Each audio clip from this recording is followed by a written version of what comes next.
바이오신약 그러면 좀 생소하시죠? 이 개념을 이해하기 위해선 먼저 약, 의약이 무엇인지 한번 짚고 넘어가도록 하겠습니다. 우리가 흔히 약이라고 하는 것은 사람의 상처나 질병을 예방하거나 치료하기 위해 바르거나 먹거나 혹은 주사하는 물질을 의미합니다. 약하면 흔히 아스피린이나 타이레놀 같은 알약이 떠오르시죠? 바로 이러한 약물들은 화학 약물의 대표적인 예입니다. 이들은 매우 작은 물질로 이루어져 있기 때문에 비교적 몸에 쉽게 흡수가 되고 몸 전체에 잘 분포가 되기 때문에 오랫동안 사용이 되어 왔죠.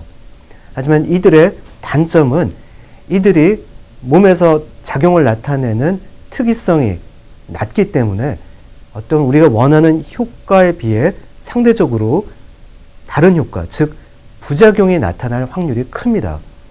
예를 들자면 아스피린이나 타이레놀 먹고 나면 약간 속이 쓰리죠. 이런 것들이 바로 약물의 부작용이라고 할 수 있습니다. 최근 생물학의 발전에 힘입어 이러한 부작용이 없는 약물을 개발하기 이르렀는데요. 바로 그 개념은 원래 우리 몸에서 생체 활성을 조절하는 생체 물질을 약으로 써보자 하는 개념입니다. 바로 생체 물질이라는 의미에서 바이오라는 말과 약이 합성이 돼서 바이오 약이다라는 말이 이제 태어나게 된 것이죠. 이런 바이오 약의 가장 대표적인 예는 당뇨 환자에서 사용되는 인슐린을 들 수 있습니다. 당뇨라고 하는 것은 몸 안의 피에 포도당, 즉 혈당이 잘 조절되지 않는 병인데요. 이는 혈당을 조절하는 인슐린이라고 하는 호르몬이 부족하게 되어서 생기는 병입니다. 그래서 혈당이 오르게 되면 그 자체는 커다란 문제를 당장은 일으키지 않지만 오랫동안 치료를 하지 않게 되면 치명적인 합병증을 가지고 올 수 있습니다. 따라서 이런 당뇨 환자들에게는 인슐린이라고 하는 치료제가 반드시 필요하게 되는데요. 이 인슐린을 이전에는 돼지의 췌장에서 분리를 해서 사용을 했습니다.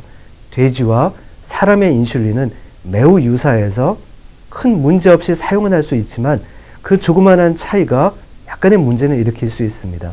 이런 것들을 최근에는 유전공학적인 기술을 이용해서 사람의 인슐린을 대량으로 생산할 수 있게 되었고 이제는 더 이상 돼지에서 분리된 인슐린 대신에 바로 사람의 인슐린을 사용할 수 있게 되는 것입니다. 바로 이러한 사람의 인슐린을 약으로 쓰는 것이 오늘 제가 소개해드리는 바이오 약물의 가장 대표적인 예입니다.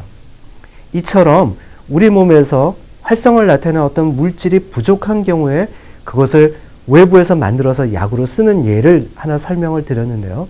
이 이외에도 우리 몸에서 질병을 일으키는 경우는 그런 생체 활성 물질들이 너무나도 과도하게 활성화되는 경우에 질병으로 나타나는 경우도 있습니다. 이런 경우는 그 생체 활성 물질의 기능을 막기 위해 항체를 아주 특정 항체를 만들어서 약물로 사용하기도 합니다.